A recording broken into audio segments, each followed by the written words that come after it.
Morayo rode old bicycle into Royal College. Children pointed before she even climbed down. Some laughed openly. Some whispered, and some laughed because others were laughing. What none of them knew was that they were laughing at a child whose blood once commanded silence in palaces. They did not know her quiet was learned. They did not know that a crown can sleep and still be dangerous.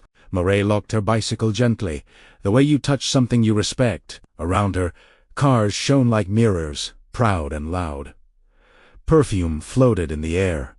Shoes clicked against stone. Morayo adjusted her uniform and walked through the gate as if her feet had every right to touch that ground. Because they did. Now, hear this. Emlu Abbey, Royal College, was not built for children like Morayo. It was built for the children of power, the children of big men, the children who never waited for permission. And when Morayo entered, the school felt it, even if the students did not. At the top of the steps stood Demilila. She stood like someone who owned the morning. Her uniform was perfect. Her smile was sharp. Beside her were her shadows, Bisola and Funke, always laughing at the right time. "Did you see that?" Bisola whispered. "A bicycle," Funk added, shaking her head. Demilila smiled slowly. "Interesting," she said, and when Demilila said interesting, trouble was never far behind. Morayo felt their eyes, but she did not lower her head. Her mother, Adimi, had taught her that shame only works when you accept it. Her grandmother had taught her something deeper. When you know who you are, noise becomes wind. Inside the hallway, Morayo stopped to read the notice board. Names covered the wall like a crowd. She found hers and traced it once with her eyes. Behind her, laughter rose and fell like waves. She did not turn. That was when Demilila stepped in front of her. The hallway quieted just a little. "Did you ride that bicycle here?" Demilila asked, smiling sweetly. "Yes," Morayo answered. Nothing more, nothing less. Bisola laughed. Funk muttered something cruel. Demilila tilted her head. "This school is not for everyone," she said. Morayo looked at her calmly. "Good morning," she replied.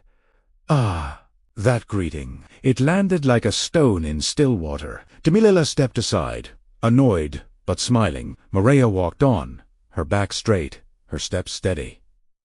She did not know that she had just been marked, and she did not know that far away, in a quiet house guarded by old laws, an elder woman had woken from sleep with Morayo's name on her lips. Because in the old tales, my child, the worst mistake is laughing at the quiet one on the first day. By the time the sun stood above the roofs, Morayo's name had learned to walk on its own. It moved from mouth to mouth like a restless spirit. Some spoke it with laughter. Some spoke it with pity. Others bent it into mockery and passed it along. And in Lu B, Royal College, a name spoken wrongly could follow you like a shadow. Morayo felt it without anyone touching her. She felt it when conversations paused as she passed. She felt it when eyes followed her steps. In the classroom, she chose a seat near the window and sat quietly. She placed her books down carefully and breathed in slowly. She wrote her name at the top of her page, once, then again, grounding herself. Her heart did not race. Her spirit stayed alert. Now listen closely. Across the room, Demilia Lararolo watched her. She leaned back in her chair like someone born to be noticed. Her friends, Bisola and Funk, laughed softly beside her. But Demilila was not laughing. She was measuring. A girl who did not beg for attention was dangerous. A girl who carried dignity without permission was worse. When the bell rang, the school burst open like a busy market. Voices rose. Fiturier lockers slammed. Students rushed through the halls like flowing water. Morayo gathered her books and stepped outside. Someone brushed past her shoulder on purpose. A laugh followed, loud and sharp. Morayo did not turn back. She kept walking, steady and quiet. Her grandmother's words echoed inside her. When they provoke you, watch first. Not every battle is fought with noise. So Morayo walked on, her steps calm, her back straight. That was when a small voice found her. "Hello!" Morayo stopped and turned. A girl stood nearby, holding her books tightly against her chest. Her uniform was neat, but old. Her eyes were kind, but cautious. "My name is Zainab," she said. "I saw what happened earlier." Morayo studied her for a moment, then smiled gently. "I'm Morayo," she replied. Zainab exhaled as if she had been holding her breath. "Damilola decides things here," she whispered. "She decides who belongs." Morayo nodded slowly. "But she does not decide who I am," she said quietly. Zainab smiled at that.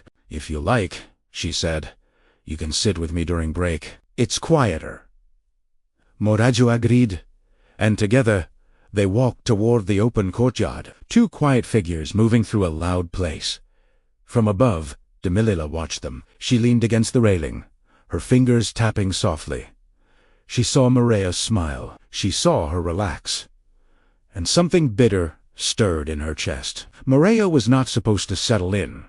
She was supposed to bend. She was supposed to struggle. "Look at her," Basola said. "She's already making friends." Damilola smiled thinly. "Let her," she replied, "because storms, my child, begin with patience." At lunch, Morayo sat beside Zainab and opened the food her mother had packed. The smells reminded her of home. Across the courtyard, Damilola sat surrounded by admirers, laughing loudly. When their eyes met, Damilola raised an eyebrow slowly. Morayo looked away, uninterested. That small act unsettled Damilola deeply. Far away from the school, in a quiet compound guarded by old trees, an elder woman paused in her prayers. She felt a stirring she had not felt in years. She called for an old wooden box to be opened. Inside lay names, histories, and crowns wrapped in cloth. She touched them gently and whispered nothing, because destiny does not shout. It waits. And so the second drumbeat sounded, soft, steady, unnoticed by those laughing, but impossible to silence. Listen now, because this is the part where the air began to change. Not loudly, not suddenly, but in the way heat creeps into the earth before rain. By the third morning, Morayo no longer felt like a visitor. She felt like a question the school did not want to answer. She walked through the gates with her bicycle, as usual. Some students laughed, less now. Some watched more. Others whispered and stopped when she passed. Morayo noticed everything and reacted to nothing. That calm, that dangerous calm, followed her like a drumbeat only a few could hear. Damilola noticed too. She noticed that Morayo still walked straight. She noticed that the girl still greeted teachers politely. She noticed that Morayo never begged, never flinched, never explained herself. And this angered her more than insults ever could, because power hates what it cannot bend. That morning, Damilola made a decision. Not announced, not shot, but sealed behind her smile. Be break time, everyone would understand their place. When the bell rang, students poured into the courtyard. The sun sat high, watching. Morayo stood near the tree with Zainab, speaking softly. They were laughing quietly, minding their own business. That was when Damilola arrived with her circle. She did not shout. No, she spoke softly, knowing silence would gather attention. "Everyone," she said, smiling, "come and hear something funny." Feet is low. Heads turned. The circle formed without being told. Morayo felt it before she saw it. The tightening, the stillness. Zainab's hand brushed hers. "We should go," Zainab whispered. Morayo shook her head gently. "No," she said. "Let us stay." Damilola stepped closer. "You ride a bicycle to this school," she said. Some laughed.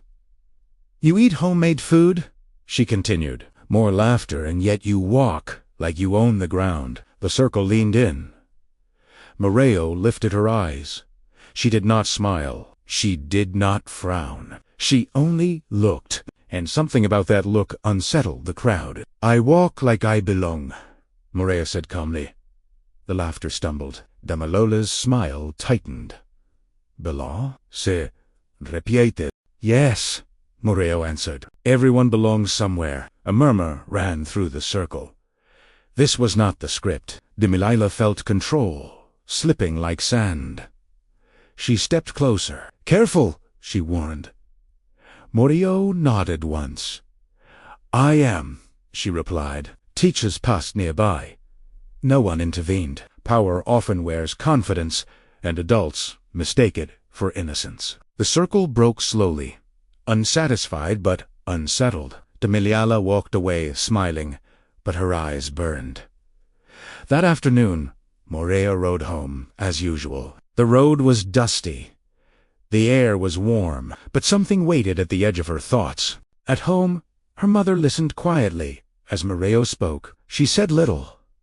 She said enough. That night, far from the noise of the city, an elder woman stood before a shrine. She poured libations slowly. "The child has been tested," she said. "The ground remembers her feet." The fire flickered.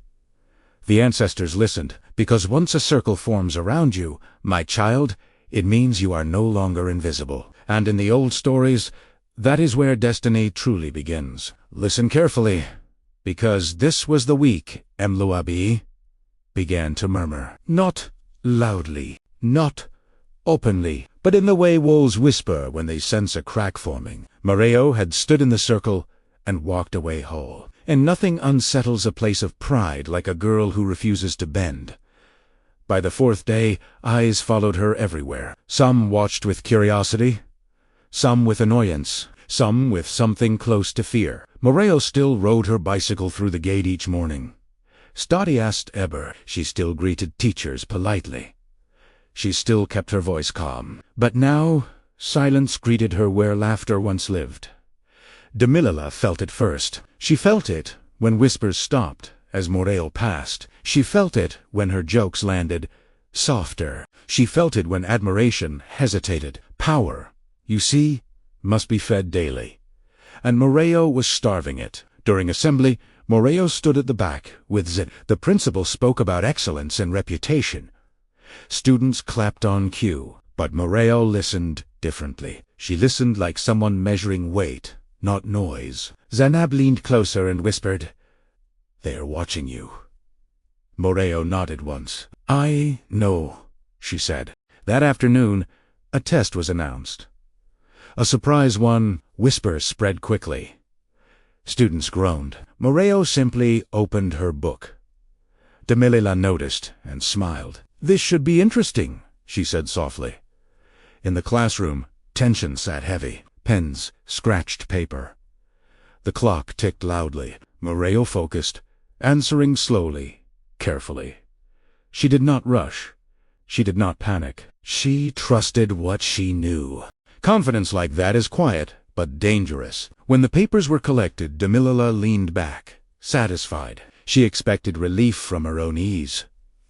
She expected struggle from Morayo. What she did not expect was the look on the teacher's face the next day. The results were returned without ceremony. Names were called. Scores followed. When Morayo's name was spoken, the room stilled.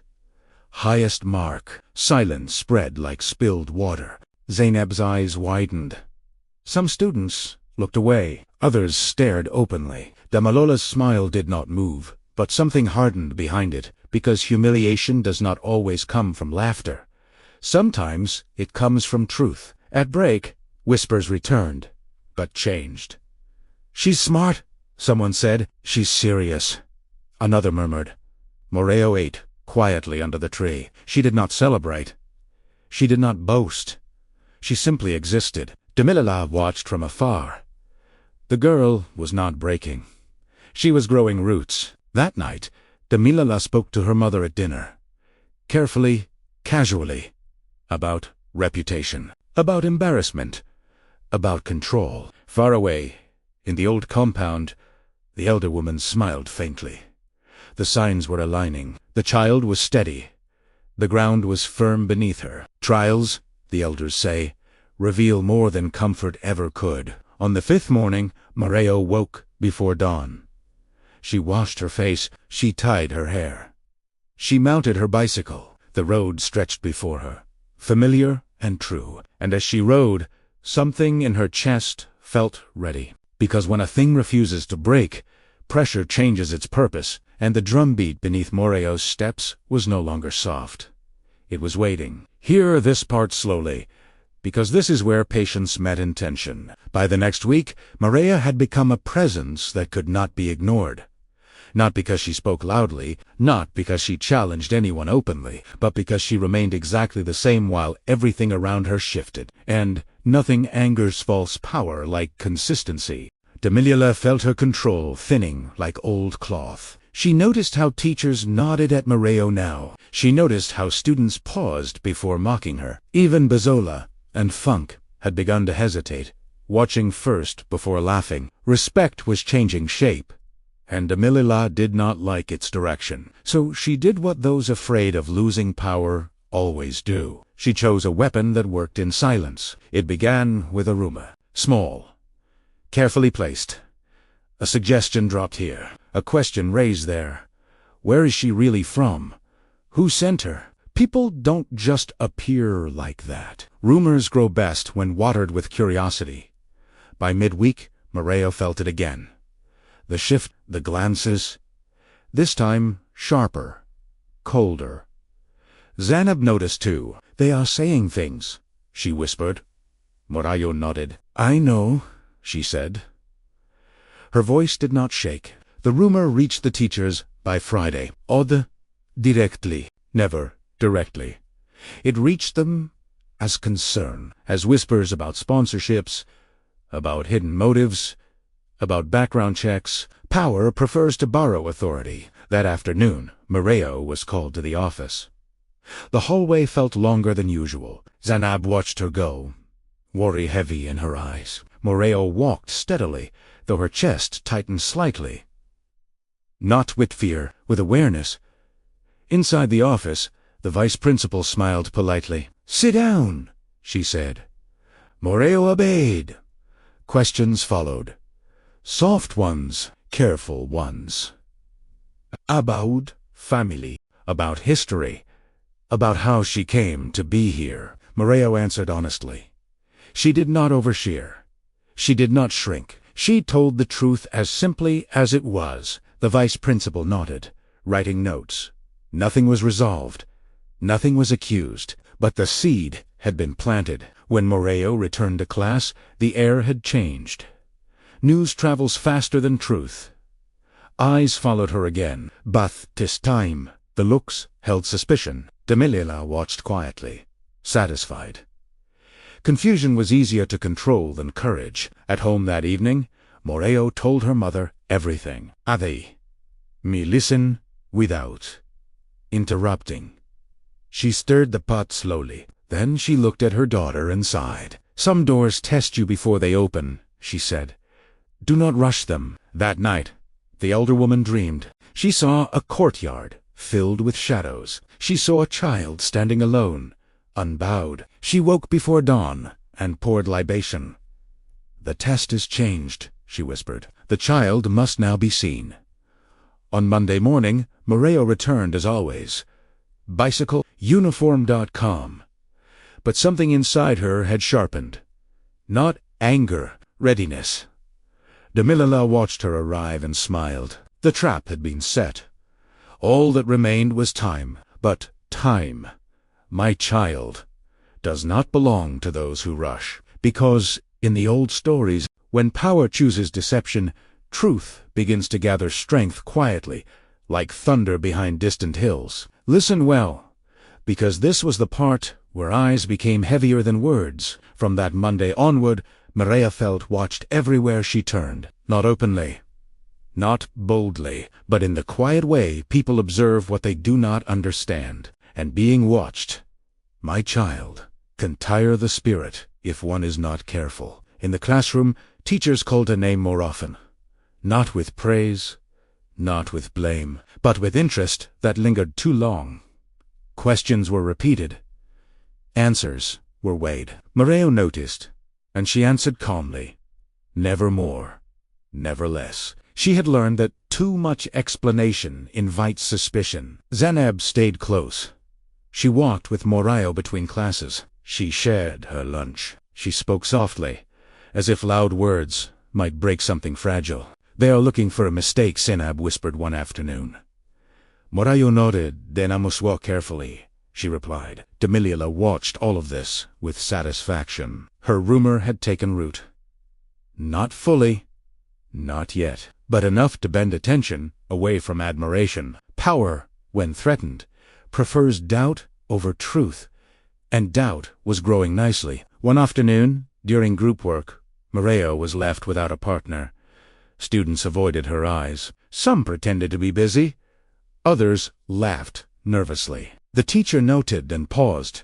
"Join any group," she said. Morayo walked to the nearest desk and sat without complaint. The group worked in silence. Morayo contributed when needed. Her ideas were clear, correct, undeniable. Slowly, the others began to listen. By the end of the period, the work was finished properly. Respect returned, quietly. This angered Demiliela. Deeply, isolation had failed. Morayo was adapting. Worse, she was doing so without bitterness. That night, Demiliela lay awake, staring at the ceiling. Her pride burned hotter than sleep. She decided the pressure must increase. The next day, a notice appeared. A leadership selection, one student from each class to represent them publicly. Names would be nominated. Votes would be cast. The school buzzed with excitement. Demilila smiled. This was her ground. Morayo read the notice and felt nothing stir. She had not come to lead. She had come to learn, but Zainab looked at her with wide eyes. "They will talk," she said. Morayo shrugged gently. "They already do." Nominations were taken aloud. Names echoed. Familiar names. Popular names. Then a pause. A voice spoke. "Morayo." Silence followed. Morayo lifted her head. Demilila froze for a moment. Who had said it did not matter? What mattered was that it had been said. Once a name enters the air, it cannot be taken back. The teacher wrote it down. Demilila smiled again, slowly. This was perfect. If Morayo failed publicly, the whispers would harden into truth. If she succeeded, the rumor would grow sharper. Either way, pressure would increase. That evening, Morayo sat with her mother. She spoke of the nomination. "Ade," me listened, then nodded. "Do not fear being seen," she said, "but do not seek it either." Morayo understood. That night, the elder woman stood beneath the stars. She felt the pull grow stronger. The child was stepping into light, and light reveals everything. Because when eyes gather, my child, truth does not hide. It waits. Listen closely, because this was the calm that made the most noise of all. After the speeches, Emelu, bidith not return to normal. It leaned forward. It waited. Morayo had spoken plainly, and plain truth unsettles crowded pride. Silence followed her words like a long shadow. That afternoon, students argued in low voices. Some said she was brave. Some said she was arrogant. Some said nothing at all, which meant they were thinking. Morayo felt the weight of it as she walked to her bicycle. The air was thick, as if the school itself was holding its breath. Zainab walked beside her, quiet. "You did well," she said at last. Morayo nodded. "I only said what I knew," she replied. "But knowing something and saying it aloud are not the same thing. One stays inside, the other changes the ground." Demilila did not speak to Morayo that day. She watched instead. She smiled when others were near. She listened when they spoke of Morayo's courage, and inside her chest something hard began to form. Not fear. Resolve. By the next morning, lines had shifted. Students greeted Morayo differently. Not warmly, not coldly, but carefully. Teachers asked her opinions more often. Her presence carried weight now, whether she wanted it or not. During break, Morayo sat beneath the tree alone. Zainab had gone to speak with a teacher. The courtyard buzzed softly. Morayo closed her eyes for a moment. She felt tired, not of work, but of attention. That was when Damilala approached. No crowd, no laughter. Just her shadow stretching across the ground. "You speak well?" Damilala sighed. Morayo opened her eyes and looked up. "Thank you," she replied. Damilala smiled, thin and practiced. "People are listening to you now," she said. Morayo nodded. "I notice." Damilala leaned closer. "Be careful," she warned softly. "Listening can turn into watching." Morayo met her gaze. "I'm already being watched," she said. For a moment, something flickered between them. Recognition. Challenge. The air tightened, then Damilala straightened and walked away, heels clicking sharply. His calm had cracked. That evening, Morayo arrived home later than usual. Her mother noticed the quiet in her steps. "They are testing you again." Ademi sighed gently. Morayo sat beside her. "I can feel it," she replied. "Good," her mother said. "That means you are awake." That night, the elder woman dreamed again. She saw two paths crossing, one paved with noise, one paved with truth. She woke before dawn and smiled faintly. "The child is standing at the crossing," she whispered. The next day, a notice appeared. Formal review, background confirmation, documents requested. The rumor had found paper. Students gathered around the board, whispering. Moray read it calmly. Zainab rushed to her side. "This is about you," she said. Morayo nodded. "I know." Her chest tightened briefly. Ten-stadiad. Damilala watched from across the hall, satisfied. The calm had drawn blood. Pressure was finally pressing. But pressure, my child, reveals as much as it destroys. Morayo rode home slowly that afternoon. The road felt longer. The sky darker. Yet inside her, something held firm. She was no longer just enduring. She was preparing. Because when calm begins to make noise, truth is close enough to be heard. Listen carefully now, because this was the part where questions stopped whispering and began to knock. The notice on the board did not shout, but everyone heard it. Background review. Verification. Confirmation. Simple words that carry heavy meaning when spoken aloud in a place of pride. Morayo read the notice once and stepped back. She did not sigh. She did not panic. But something settled firmly inside her chest. This was no longer about school. This was about standing where she had been placed. By morning, the whispers had returned in full. Some said she must have lied. Some said she had hidden help. Others watched quietly, unsure what to believe. Morayo rode her bicycle through the gate as always. The sound of its chain felt louder than usual. In class, teachers spoke kindly, but carefully, their smiles carrying questions and their pauses lingering. Morayo answered when asked and kept silent when not, knowing now that truth does not argue but waits. Zainab stayed close, though fear crept into her voice, as she whispered that they wanted papers and proof. Morayo nodded calmly and replied that they would receive it. Her calm surprised even her. Steady in a moment that could have unraveled her, the weight of scrutiny hung quietly over her desk. That afternoon, Morayo was called again to the office. And this time the principal was present. Files lay neatly stacked, pens waiting, and questions were asked slowly about her mother, her schooling, and her past. Moria answered clearly, speaking of moving, loss, and hard work. She did not speak of bloodlines or history, because some truths are not for every year. The principal listened carefully and nodded before saying, documents would be needed. Morayo stood and replied simply that they would have them. At home, Ademi listened without interruption, her face calm but her eyes deep. She said softly that the time had come to stop hiding. That evening, a phone call was made. Not hurried or emotional, but respectful. Far away, an old woman answered and listened quietly. She said only one thing. Bring her. That night, Morayo slept deeply, her dreams still for the first time in days. The next morning, the school waited, and Damilala watched closely, expecting collapse and embarrassment. She smiled softly, already tasting victory.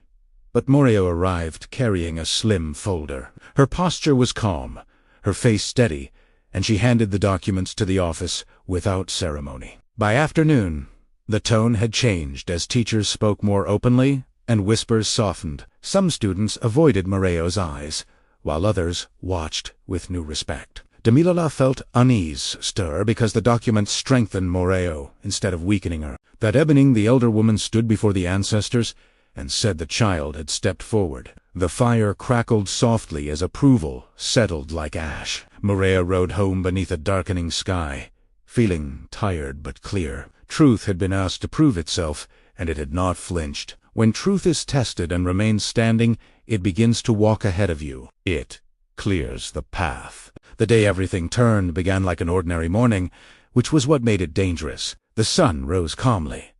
Birds argued in the trees, and students walked into Mluabi College believing they understood the world. Morayo rode her bicycle as usual, her face calm though something inside her was awake. It was not fear or anger, but readiness, the kind elders speak of when destiny has finished dressing. Whispers followed her, but they sounded tired now. People were running out of names to call her. Damilola watched from the balcony, her confidence cracking like dry earth. Though the party had restored her image in her own mind, power built on lies must constantly shout to stay alive. By second period, an emergency assembly was announced without explanation. The hall filled quickly with scraping benches and buzzing voices. Teachers stood stiffly as the principal whispered to a man in a dark suit. Morayo sat quietly, hands folded, eyes forward. When the doors opened, silence fell in waves as guards entered, followed by a woman whose presence bent the room. Madame Adebese stepped forward,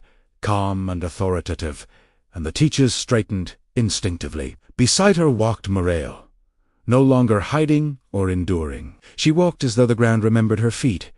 Gasps rolled through the hall, and Damilola's smile froze. Something was wrong. Madame Adebese spoke calmly, explaining that the gathering was for clarity, not punishment. Morayo stepped forward alone as the hall held its breath. She was described as a child judged by clothes, transport, and noise. Then Morayo spoke, saying she never told anyone who she was because she wanted to know who they were. Files were opened, scholarships confirmed, and another folder placed on the table. The air shifted when Damilola's name was read. Madame Adebese revealed that the estate used for the party belonged to her family and had been entered without permission. Damilola cried out in denial, but authority does not tremble. Her mother was escorted into the hall, and the resemblance answered every question.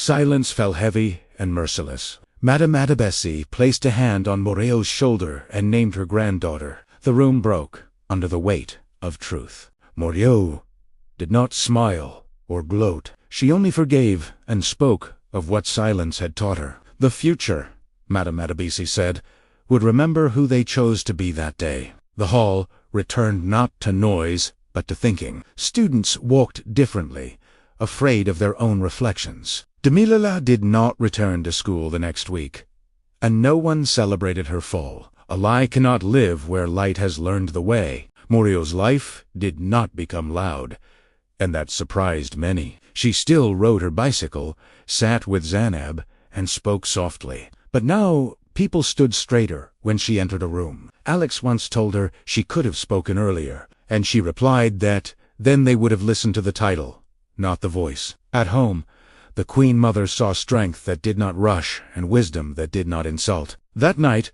she praised Morayo for not using power to wound. When the Unity Coronation Ball arrived, Morayo stood before a waiting crown. Given the choice to step forward or walk away, she chose neither fully. She said she would accept, but not yet, choosing to grow where she had been tested. The Queen Mother smiled with pride as the crown remained untouched. Morayo returned to school without escorts or cameras, only truth walking on its own legs. Years later, when she finally stood before the people, they bowed because the strongest crown is earned long before it is worn.